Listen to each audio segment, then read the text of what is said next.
नमस्कार साथियों, आप देख रहे हैं जनता टॉक्स न्यूज़। मेरे साथ एक स्टूडेंट लीडर हैं जो राजनीति में अपनी रुचि रखते हैं। आइए आप लोगों से मिलवाता हूं। और ये सफल व्यक्ति हैं, राजनीति में बहुत माहिर है। सबसे पहले तो स्वागत है आपका जनता टॉक्स न्यूज़। बहुत बहुत धन्यवाद। तो इस जनता जितनी भी इस आपके श्रोता लोग दिख रहे हैं सबको क्रांतिकारी जय भीम, मिला सलाम। मेरा परिचय क्या हुआ? मेरा नाम पड़ेगा सर अमरेश कुमार। मैं छात्र नेता मथुरा पीजी कॉलेज रसला से हूँ।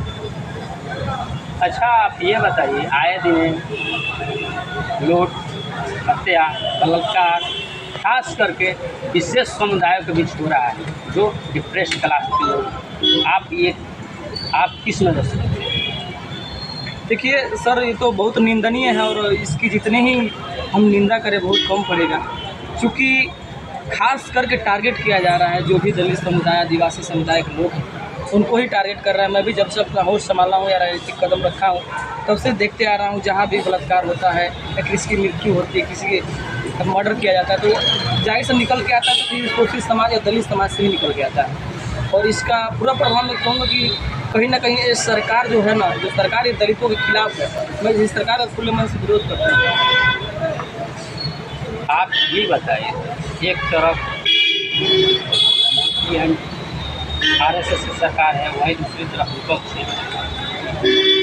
विपक्ष अब वहीं पहले ये लोकसभा चुनाव से पहले संविधान की बात कर रहे थे और अब हिंदू मुस्लिम की लोकसभा में राहुल गांधी बात कर रहे हैं। आप किस नज़र से देखते हैं? देखिए, इस सब से जो हमारे भाई भ्रमित हुए थे कि वो संविधान बचाएंगे, तो उन सब के आँख से जो है कि पर्दा उठ गया है। क्योंकि जब जीतने के बाद सदन में वो लोग पहुँचे तो वहाँ बाबा साहब की ना कोई प्रतिमा थी, ना कोई उनकी फ़ोटो थी, ना ही संविधान था। तो उनके हाथ में क्या था? तो शंकर जी का फ़ोटो था। तो इस चीज़ को सोच लेना चाहिए कि समाजवादी पार्टी हो गई या भाजपा हो गई या कांग्रेस हो गई, सब एक ही हैं। ये बस दलितों का वोट लेने के लिए एक प्रोपेगेंडा अपनाते हैं कि किस मुद्दे से हमको वोट मिल सकता है, और इसलिए उस चीज़ को लेकर वो दलित बस्तियों में घुसते हैं। और लोग जानते हैं बाबा साहब से कितने लोग प्रभावित हैं, हमारे समाज के लोग, और इस बाबा साहब के नाम पर वोट कर दिए, संविधान के नाम पर वोट कर दिए। लेकिन हमारे बाबा साहब इतने महान थे, उन्होंने ये सब संविधान बना दिया कि शायद उसमें से आप अनुच्छेद बदल सकते हैं, लेकिन संविधान को कतई नहीं बदल सकते। ये हमारे समाज के लोग नहीं समझ पाए। अच्छा, आप ये बताएं, पूरे देश में इस प्रकार से बेरोजगारी है, तो आप इस पर क्या करेंगे? आप स्टूडेंट लीडर हैं, तो आप लोगों को क्या संदेश देंगे? मैं संदेश यही दूंगा कि आपको अब तक आकलन कर चुके हैं कि कौन सरकार आई है तो युवाओं के पक्ष में फैसला ली है या रोजगार के प्रति अपनी रुचि दिखाई है।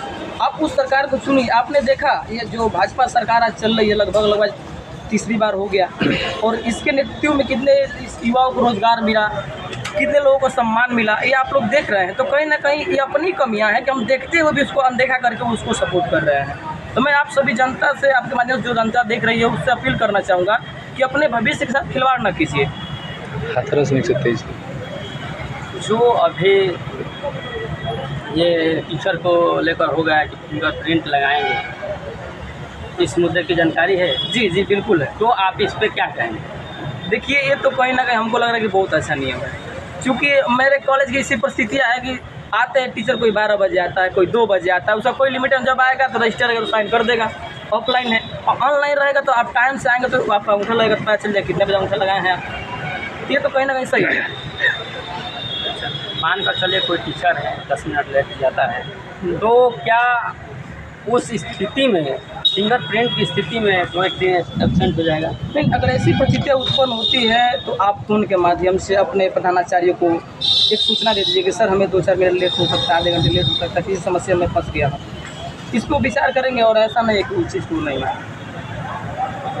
पूरे देश में एक तरफ लड़के तैयारी कर रहे हैं सेना की भर्ती की है, तो एक तरफ अपना रोजगार की तलाश में आत्मनिर्भर जो मोदी जी कहते हैं, तो क्या मोदी जी एक तरफ ये बात कहते हैं कि पकौड़े तलना चाहिए, तो क्या अभी भी उस टाइप के लोग पढ़ाई करेंगे जो पहले मन से पढ़ाई करते थे?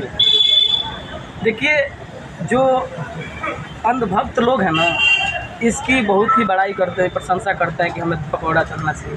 लेकिन आप बताइए कि अगर मेरा परिवार एक दबे कुचले समाज से निकल के आता है और पढ़ लिख के कुछ हासिल करना चाहता है, अब देखिए कि हम पकौड़ा की दुकान खोलेंगे तो फिर शिक्षित होने का मतलब ही क्या है? हमको सम्मान चाहिए, हम पढ़ते किस लिए? हमको सम्मान मिले। अगर हम पकौड़ा वहीं तल रहे हैं, BA MA करके वहीं सामने एक निकट जो है कि व्यक्ति वो पकौड़ा तल रहा है, दोनों का सम्मान क्या बराबर है तो होगा ना? नहीं, उन लोगों का कहना है कि आप ग्रेजुएट हैं, उससे कोई दिक्कत नहीं, आप लिख सकते हैं कि ग्रेजुएट चाय वाला, MBA चाय वाला, ग्रेजुएट चाय वाली। आप पढ़ लिख कर भी आप आत्मनिर्भर बन सकते हैं। हमारे पास, सरकार के पास उतना सरकारी नौकरी नहीं है। सरकारी नौकरी रहेगी तभी ना देंगे, क्या कहेंगे? ऐसे एक बात बताइए, अगर ग्रेजुएट, अगर मैं आगे टाइटल लगा दूँ कि मैं LLB किया हूँ, ग्रेजुएट हूँ या MA हूँ, और वो लगा के मैं चाय बेचता तो क्या उससे मेरी बिक्री ज़्यादा हो जाएगी कि मैं 5 स्टार होटल खोल लूँगा? चलिए, आप गोल गोल घुमा रहे हैं, सटीक जवाब ठीक है दे रहे हैं, कोई बात नहीं, लेकिन थोड़ा और स्टेबलिश तो अच्छा होता। ये कह रहे हैं कि आप स्टूडेंट लीडर, तो आगे आने वाले भविष्य में लगता है कि चुनाव होगा, तो कॉलेज है।